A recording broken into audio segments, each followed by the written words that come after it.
أعوذ بالله من الشيطان الرجيم.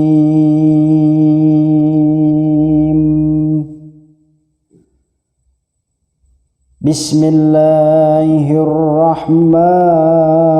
الرحيم.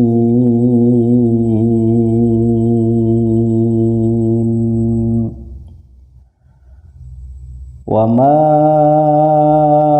أبرئ نفسي إن النفس لأمارة بالسوء إلا ما رحم ربي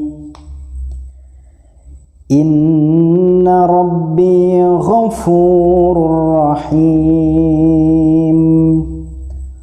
وقال الملك ائتوني به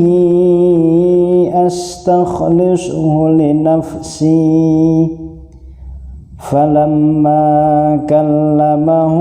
قال إنك اليوم لدينا مكين أمين. قال اجعلني على خزائن الأرض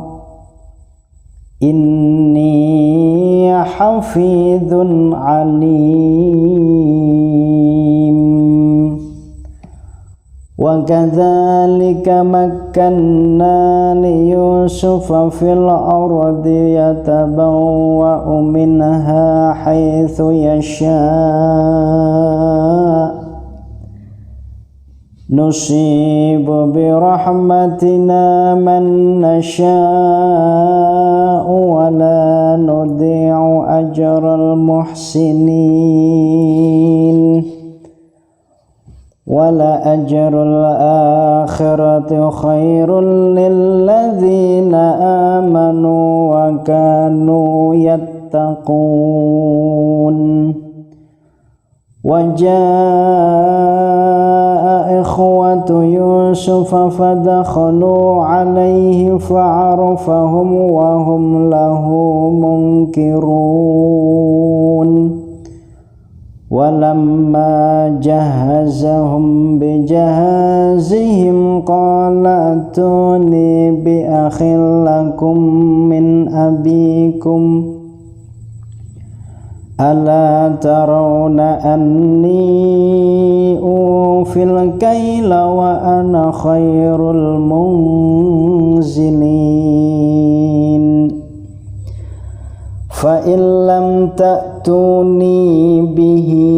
فلا كيل لكم عندي ولا تقربون.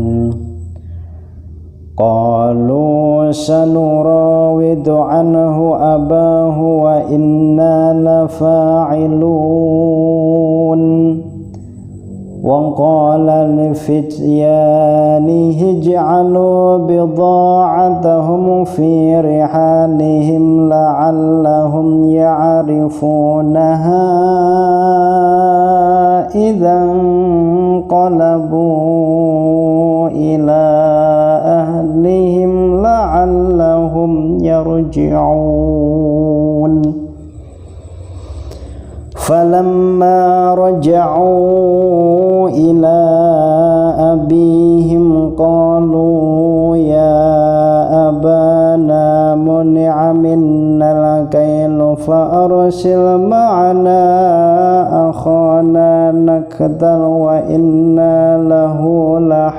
لحافظون.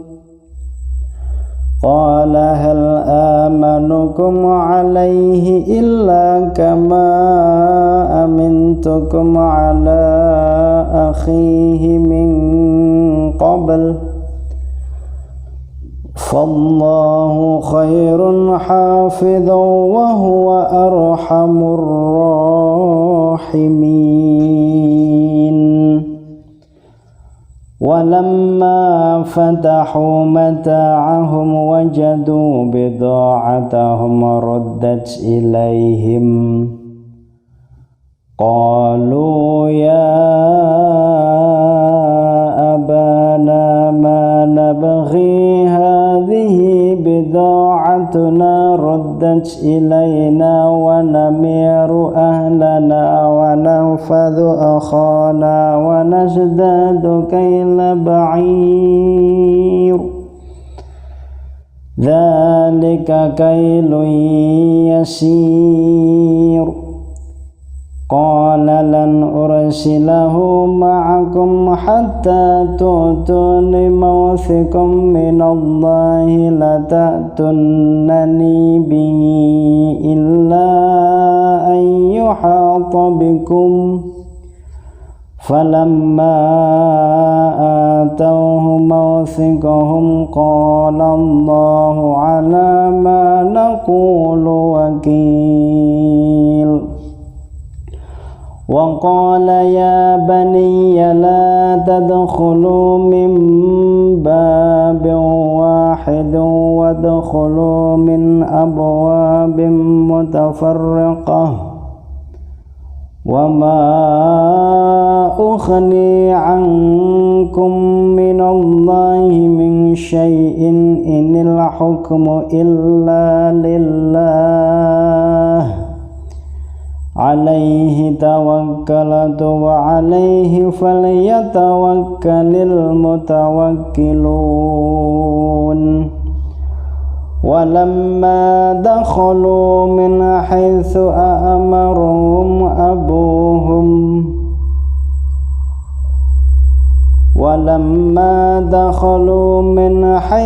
أمرهم أبوهم ما كان يغني عنهم من الله من شيء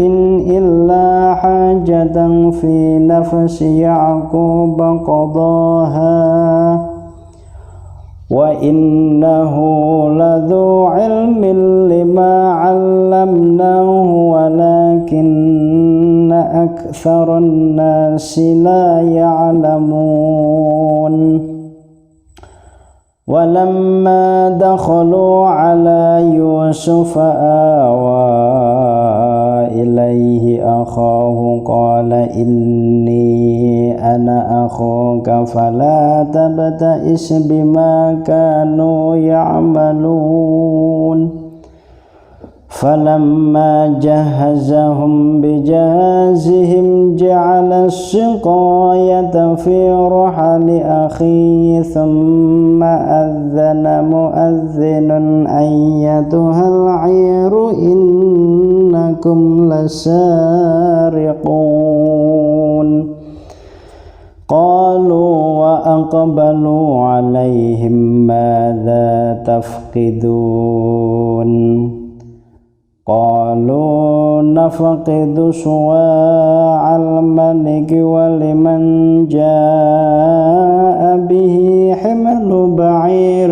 وأنا به زعيم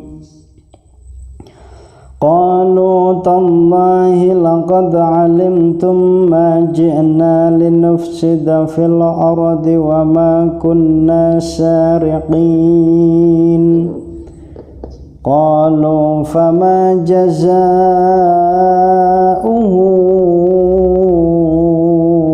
إن كنتم كاذبين قالوا جزاؤه من وجد في رجله فهو جزاؤه كذلك نجزي الظالمين فبدأ بأوعيتهم قبل وعاء أخيه ثم استخرجها من وعاء أخيه كذلك كدنا ليوسف ما كان ليأخذ أخاه في دين الملك إلا أن يشاء الله نرفع درجات من نشاء وفوق كل ذي علم عليم قالوا إن يسرق فقد سرق أخ له من قبل فأسرها يوسف في نفسه ولم يبدها لهم قال أنتم شر مكانا والله أعلم بما تصفون قالوا يا أيها العزيز إن له أبا شيخا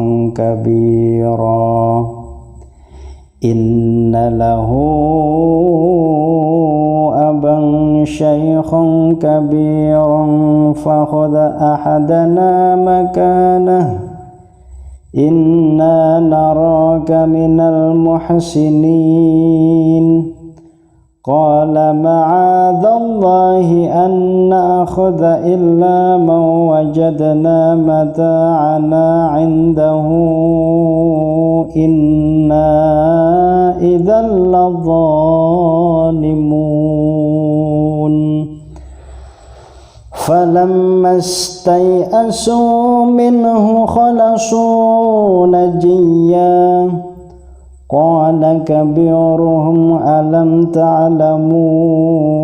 أن أباكم قد أخذ عليكم موثقا من الله ومن قبل ما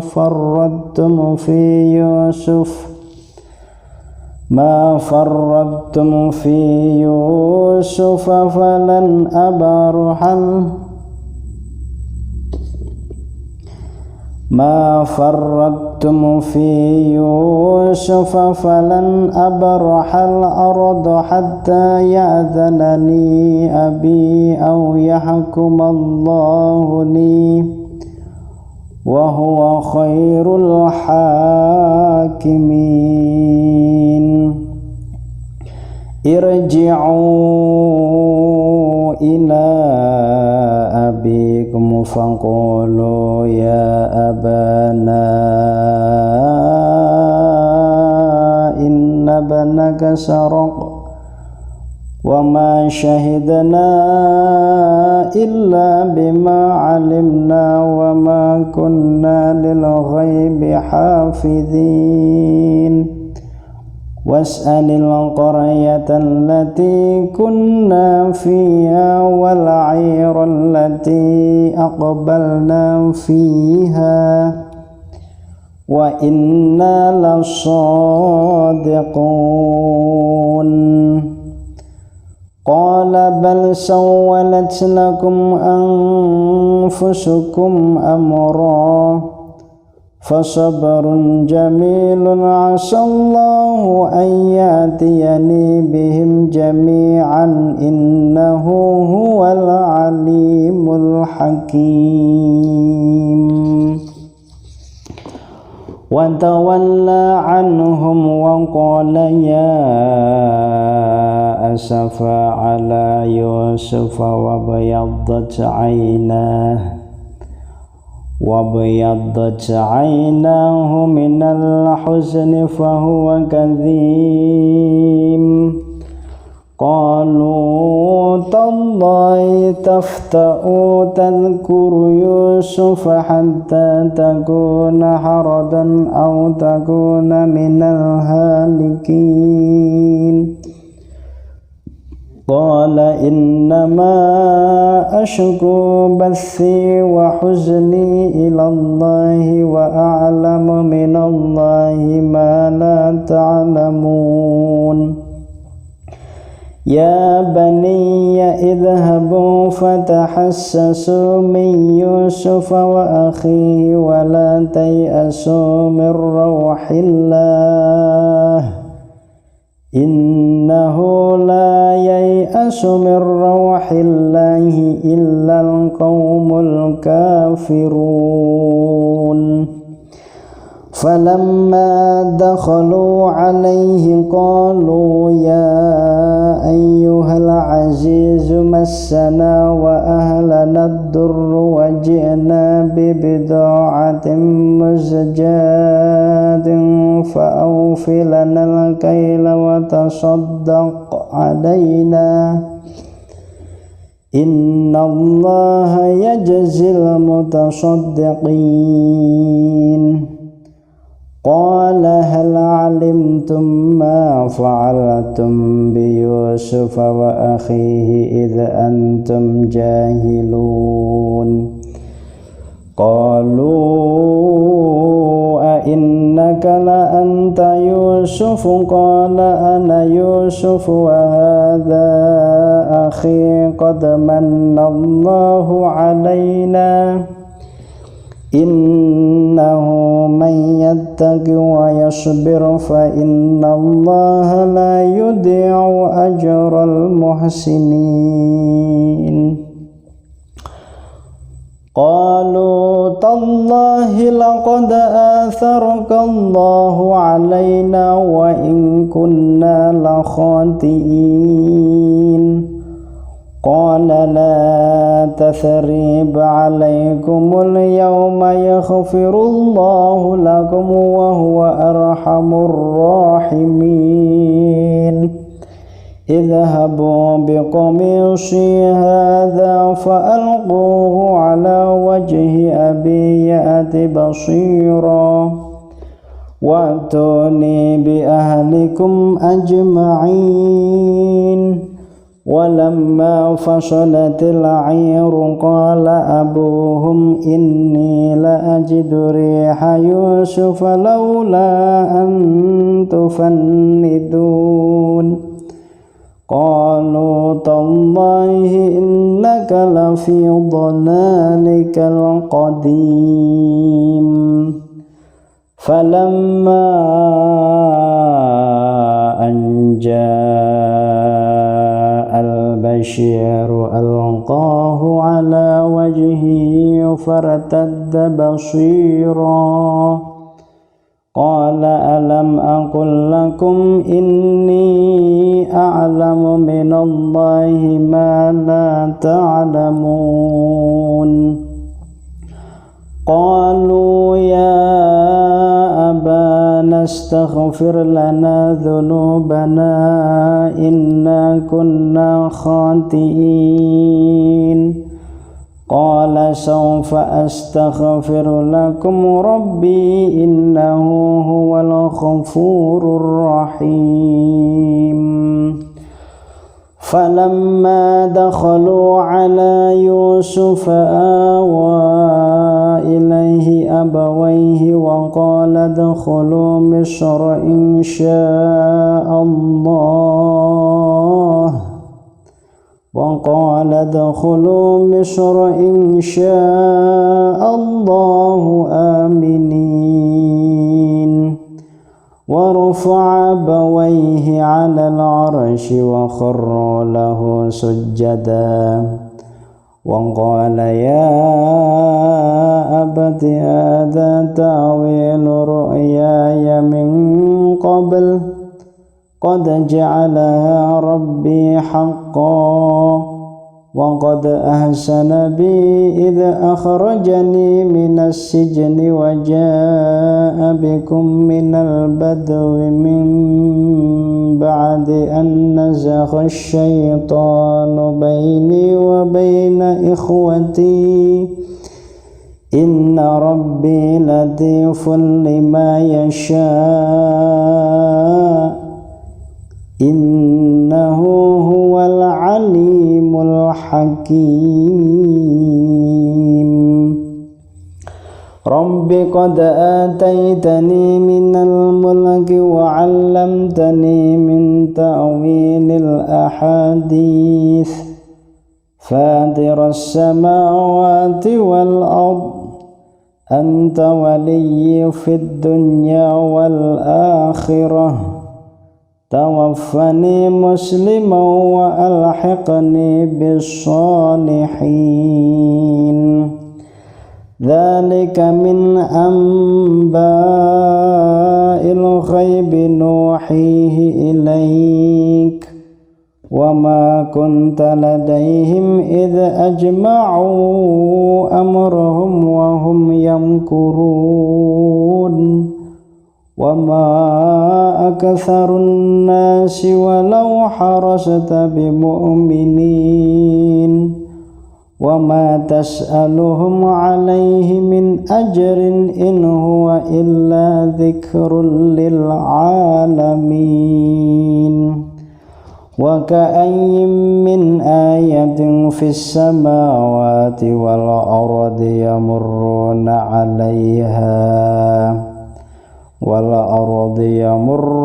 عليها وهم عنها معرضون وما يؤمن أكثرهم بالله إلا وهم مشركون أفأمنوا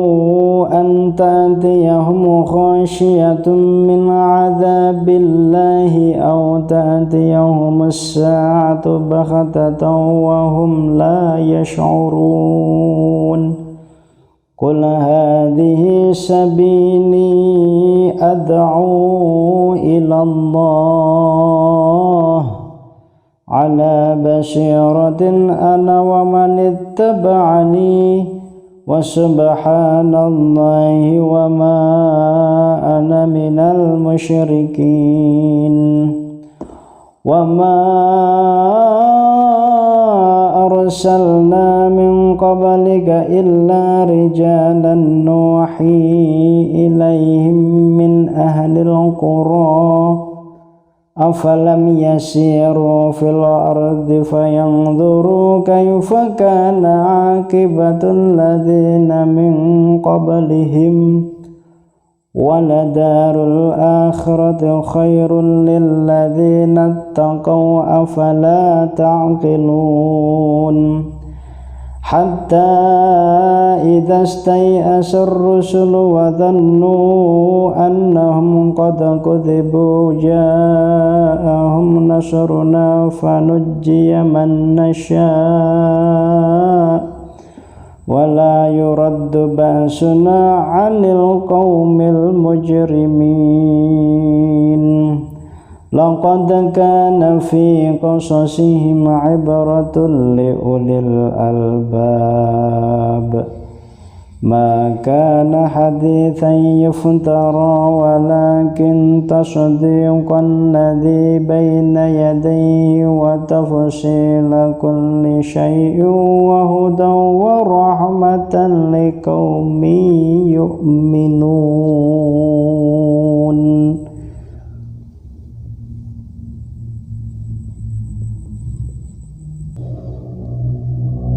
بسم الله الرحمن الرحيم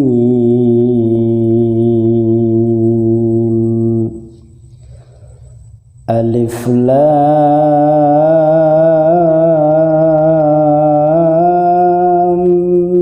ميم را تلك آيات الكتاب والذي أنزل إليك من ربك الحق ولكن أكثر الناس لا يؤمنون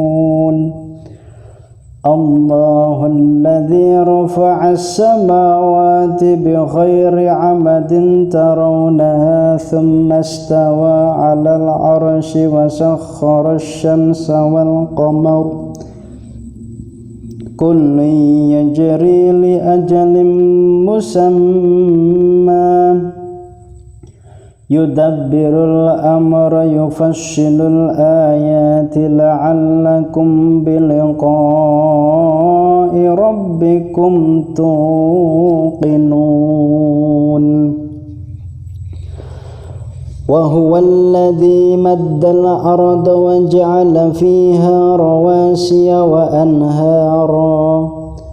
ومن كل الثمرات جعل فيها زوجين اثنين يغشي الليل النهار إن في ذلك لآيات لقوم يتفكرون وفي الأرض قطع متجاورات وجنات من أعناب صنوان وغير صنوان يسقى بماء واحد ونفضل بعضها على بعض في الأكل إن في ذلك لآيات لقوم يعقلون وإن تعجب فعجب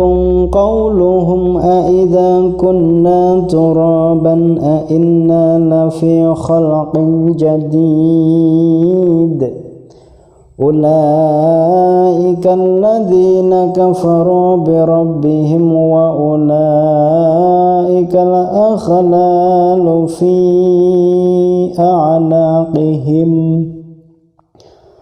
وأولئك أصحاب النار هم فيها خالدون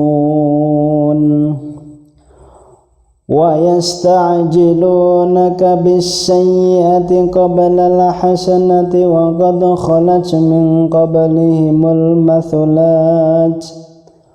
وإن ربك لذو مغفرة للناس على ظلمهم وإن ربك لشديد العقاب ويقول الذين كفروا لولا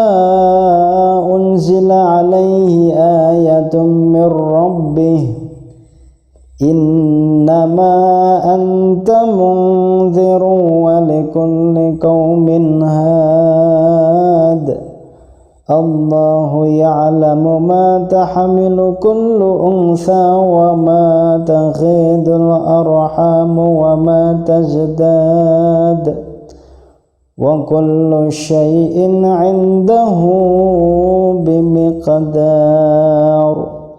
عالم الغيب والشهادة الكبير المتعال سواء منكم من أسر القول ومن جهر به ومن هو مستخف بالليل وسارب بالنهار له معقبات من بين يديه ومن خلفه يحفظونه من أمر الله إن الله لا يغير ما بقوم حتى يغيروا ما بأنفسهم وإذا أراد الله بقوم سوءا فلا مرد له وما لهم من دونه من وال هو الذي يريكم البرق خوفا وطمعا وينشئ السحاب الثقال ويسبح الرعد بحمده والملائكة من خيفته ويرسل الصواعق فيصيب بها من يشاء وهم يجادلون في الله وهو شديد المحال له دعوة الحق والذين يدعون من دونه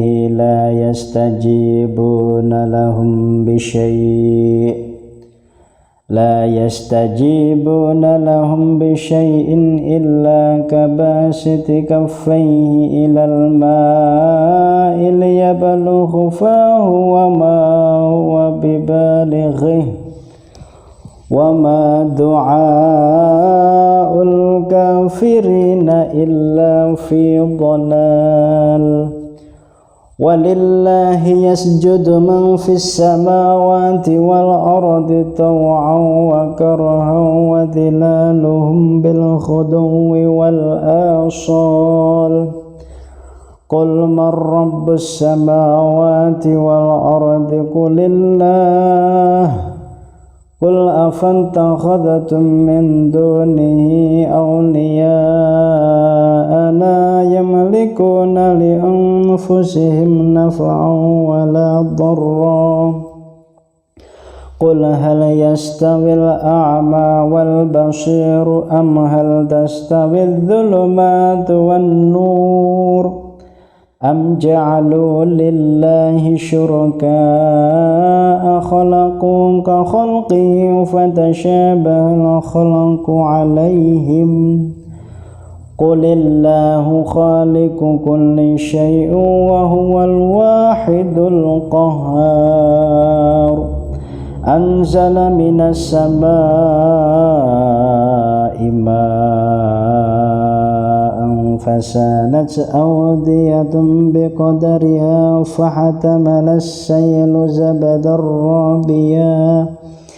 ومما يوقدون عليه في النار ابتغاء حلية أو متاع زبد مثله كذلك يضرب الله الحق والباطل فأما الزبد فيذهب جفاء وأما ما ينفع الناس فيمكث في الأرض كذلك يضرب الله الأمثال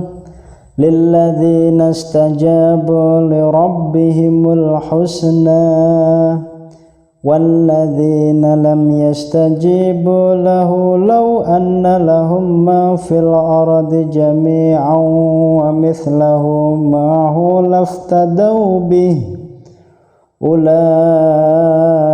لهم سوء الحساب ومأواهم جهنم وبئس المهاد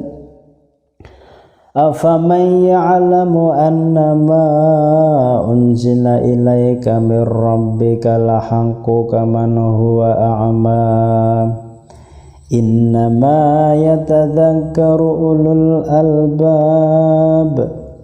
الذين يوفون بعهد الله ولا ينقضون الميثاق والذين يصلون ما أمر الله به أن يوصل ويخشون ربهم ويخافون سوء الحساب والذين صبروا ابتغاء وجه ربهم وأقاموا الصلاة وأنفقوا مما رزقناهم سرا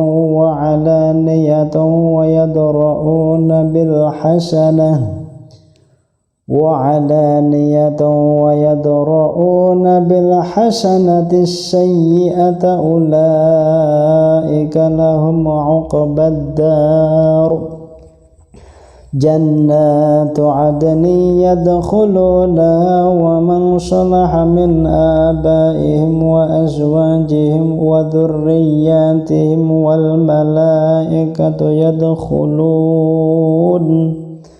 والملائكة يدخلون عليهم من كل باب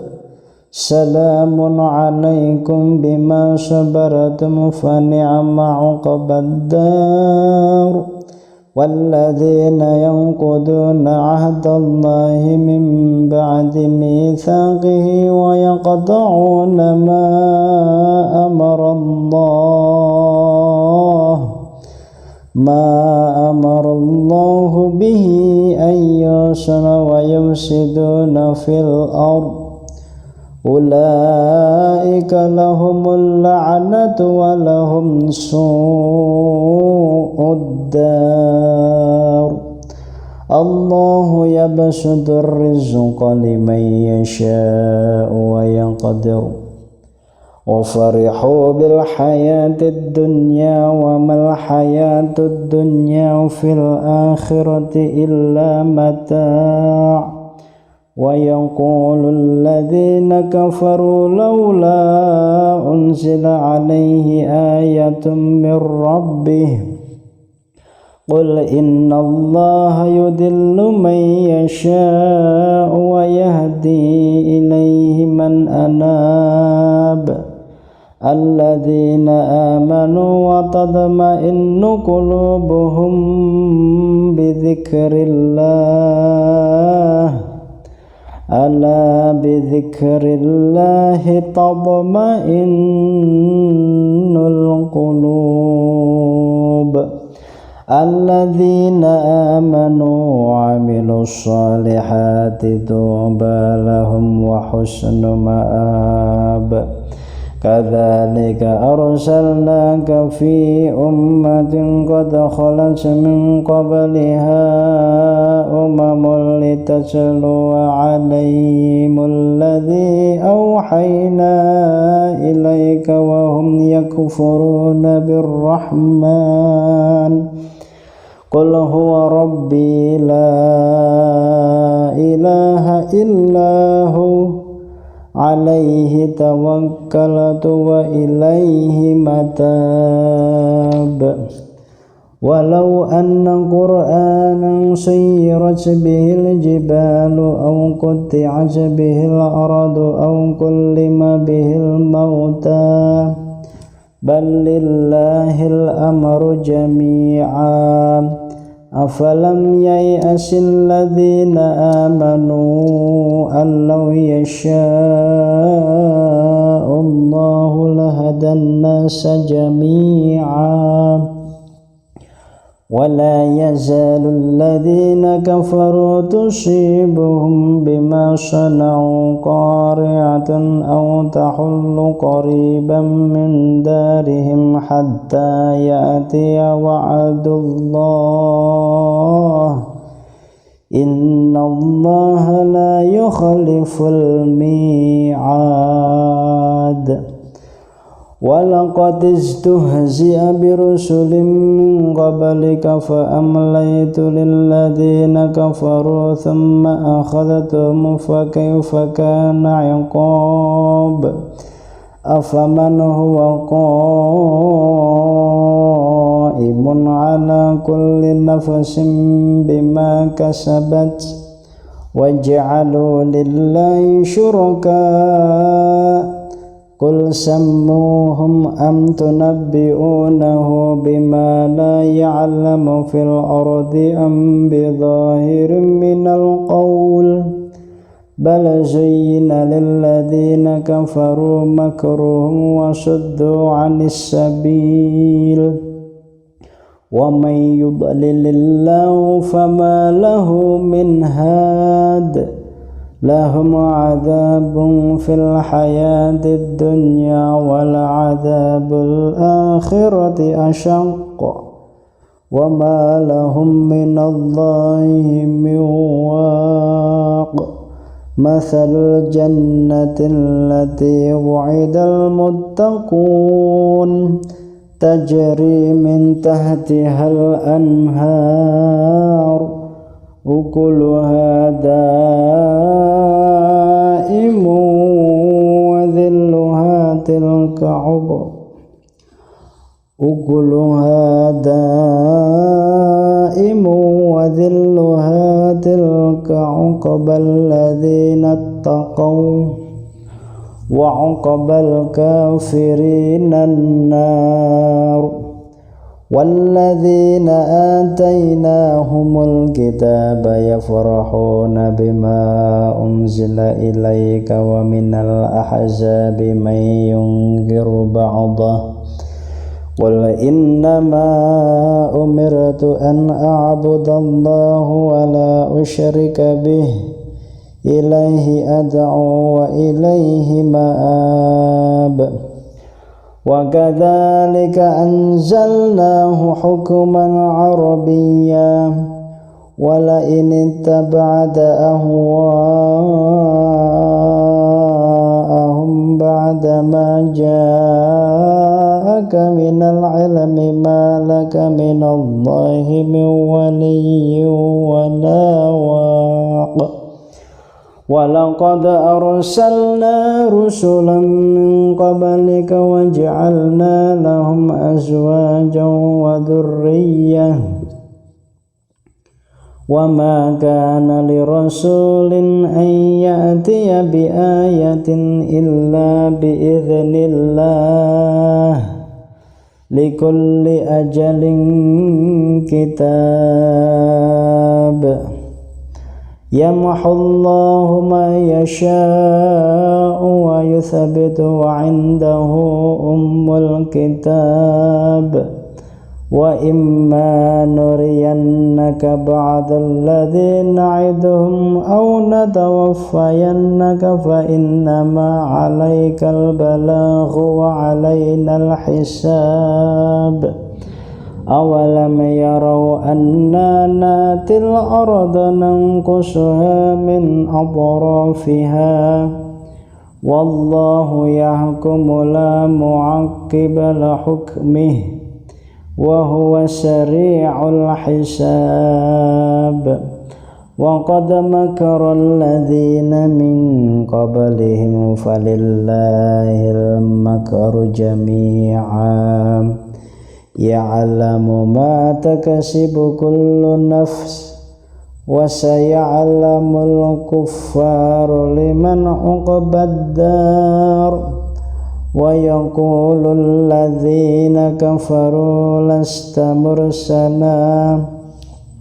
قل كفى بالله شهيدا بيني وبينكم ومن عنده علم الكتاب بسم الله الرحمن الرحيم ألف لام را كتاب أنزلناه عليك لتخرج الناس من الظلمات إلى النور بإذن ربهم إلى صراط العزيز الحميد الله الذي له ما في السماوات وما في الأرض وويل للكافرين من عذاب شديد الذين يستحبون الحياة الدنيا على الآخرة ويصدون عن سبيل الله ويبغونها عوجا أولئك في ضلال بعيد وما أرسلنا من رسول إلا بلسان قومه ليبين لهم فيضل الله من يشاء ويهدي من يشاء وهو العزيز الحكيم ولقد أرسلنا موسى بآياتنا أن أخرج قومك من الظلمات إلى النور وذكرهم بأيام الله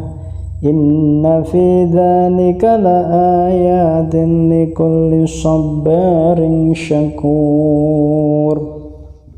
وإذ قال موسى لقومه اذكروا نعمة الله عليكم إذ أنجاكم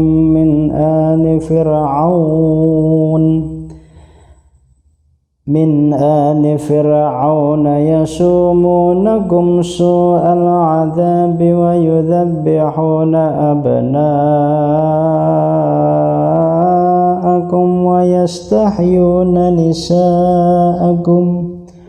وفي ذلكم بلاء من ربكم عظيم وإذ تأذن ربكم لئن شكرتم لأزيدنكم ولئن كفرتم إن عذابي لشديد وقال موسى إن تكفروا أنتم ومن في الأرض جميعا فإن الله لغني حميد ألم يأتكم نبأ الذين من قبلكم قوم نوح وعاد وثمود والذين من بعدهم لا يعلمهم إلا الله جاءتهم رسلهم بالبينات فردوا أيديهم في أفواههم وقالوا إنا كفرنا بما أرسلتم به وإنا لفي شك مما تدعوننا إليه مريب قالت رسلهم أفي الله شك فاتر السماوات والأرض يدعوكم ليغفر لكم من ذنوبكم ويؤخركم إلى أجل مسمى قالوا إن أنتم إلا بشر مثلنا تريدون أن تصدونا عما كان يعبد آباؤنا فأتونا بسلطان مبين قالت لهم رسلهم إن نحن إلا بشر مثلكم ولكن الله يمن على من يشاء من عباده وما كان لنا أن نأتيكم بسلطان إلا بإذن الله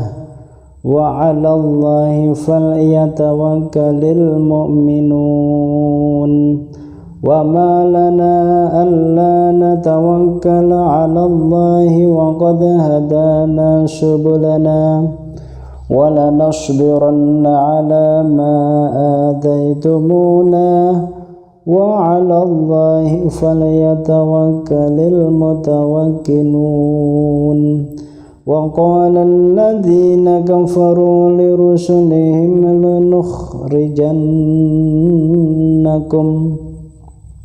لنخرجنكم من أرضنا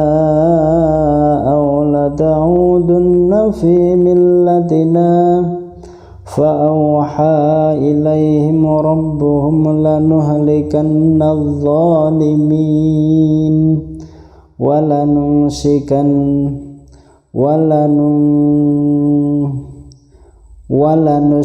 ولنسكننكم الأرض من بعدهم ذلك لمن خاف مقامي وخاف وعيد واستفتحوا وخاب كل جبار عنيد من ورائه جهنم ويسقى من ماء صديد يتجرعه ولا يكاد يسيغه ويأتيه الموت من كل مكان وما هو بميت ومن ورائه عذاب غليظ مثل الذين كفروا بربهم أعمالهم كرماد اشتدت به الريح في يوم عاصف لا يقدرون مما كسبوا على شيء ذلك هو الضلال البعيد ألم تر أن الله خلق السماوات والأرض بالحق إن يشاء يذهبكم ويأتي بخلق جديد وما ذلك على الله بعزيز وبرسول الله جميعا فقال الضعفاء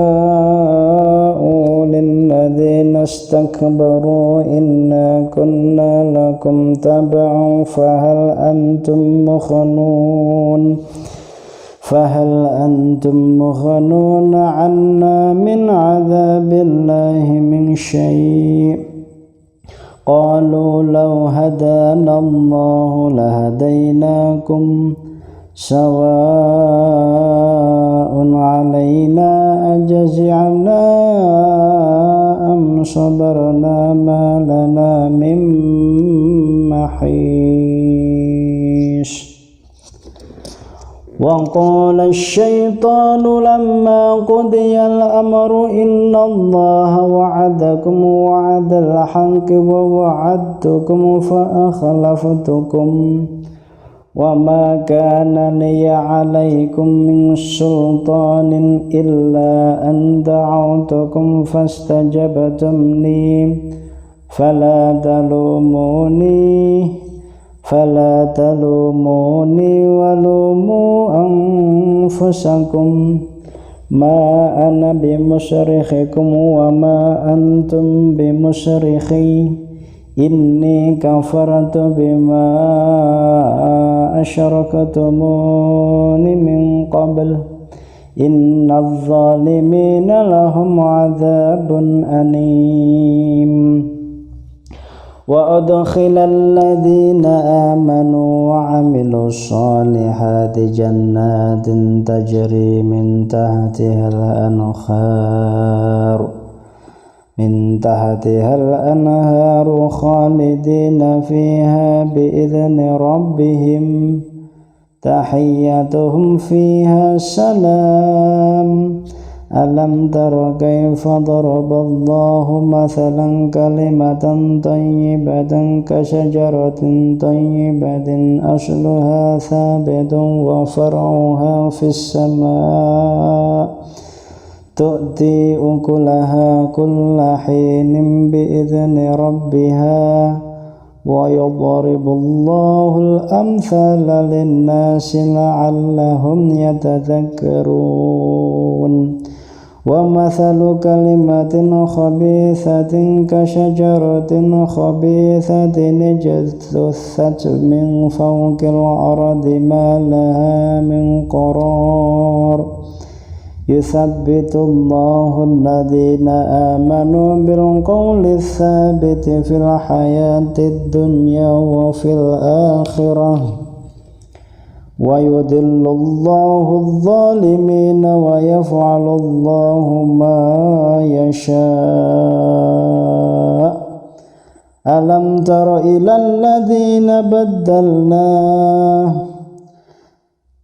تر إلى الذين بدلوا نعمة الله كفرا وأحلوا قومهم دار البوار جهنم يصلونها وبئس القرار وجعلوا لله أندادا ليضلوا عن سبيله قل تمتعوا فإن مصيركم إلى النار قل لعبادي الذين آمنوا يقيموا الصلاة وينفقوا مما رزقناهم سرا وعلانية من قبل أن يأتي يوم لا بيع فيه ولا خلال الله الذي خلق السماوات والأرض وأنزل من السماء ماء فأخرج به من الثمرات رزقا لكم وسخر لكم الفلك لتجري في البحر بأمره وسخر لكم الأنهار وسخر لكم الشمس والقمر دائبين وسخر لكم الليل والنهار وآتاكم من كل ما سألتموه وإن تعدوا نعمة الله لا تحصوها إن الإنسان لظلوم كفار وإذ قال إبراهيم رب اجعل هذا البلد آمنا واجنبني وبني أن نعبد الأصنام رب إنهن أضللن كثير من الناس فمن تبعني فإنه مني ومن عصاني فإنك غفور رحيم ربنا إني أسكنت من ذريتي بواد غير ذي زرع عند بيتك المحرم ربنا ليقيموا الصلاة فاجعل أفئدة من الناس تهوي إليهم وارزقهم من الثمرات لعلهم يشكرون ربنا إنك تعلم ما نخفي وما نعلن وما يخفى على الله من شيء في الأرض ولا في السماء الحمد لله الذي وهب لي على الكبر إسماعيل وإسحاق إن ربي لسميع الدعاء رب اجعلني مقيم الصلاة ومن ذريتي ربنا وتقبل دعاء ربنا اغفر لي ولوالدي وللمؤمنين يوم يقوم الحساب ولا تحسبن الله غافلا عما يعمل الظالمون إنما يؤخرهم ليوم تشخص فيه الأبصار مهطعين مقنعي رؤوسهم لا يرتد إليهم طرفهم وأفئدتهم هواء وأنذر الناس يوم يأتيهم العذاب فيقول الذين ظلموا ربنا أخرنا إلى أجل قريب نجب دعوتك ونتبع الرسل أولم تكونوا أقسمتم من قبل ما لكم من زوال وسكنتم في مساكن الذين ظلموا أنفسهم وتبين لكم كيف فعلنا بهم وضربنا لكم الأمثال وقد مكروا مكرهم وعند الله مكرهم وإن كان مكرهم لتزول منه الجبال فلا تحسبن الله مخلف وعده رسله إن الله عزيز ذو انتقام يوم تبدل الأرض غير الأرض والسماوات وبرزوا لله الواحد القهار وترى المجرمين يومئذ مقرنين في الأصفاد سرابيلهم من قطران وتخشى وجوههم النار ليجزي الله كل نفس ما كسبت إن الله سريع الحساب هذا بلاغ للناس ولينذروا به وليعلموا أنما هو إله